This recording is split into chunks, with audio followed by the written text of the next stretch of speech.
All right, it's August the 2nd, and this is the garden. So I've got the summer squash, or spaghetti squash right here. Then I've got a row of red carrots. Then I've got 4 rows of parsnips. They're coming along really well.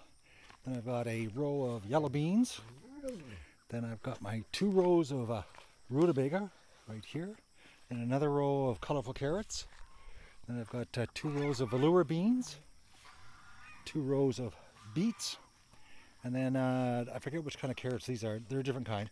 And then I've got green beans. And there's the resident flock of Canada geese that are here this year. And we've got our chickens. They're all over the place. They're scattered everywhere. They're a good size. I have another 4 more weeks and they'll be in the freezer.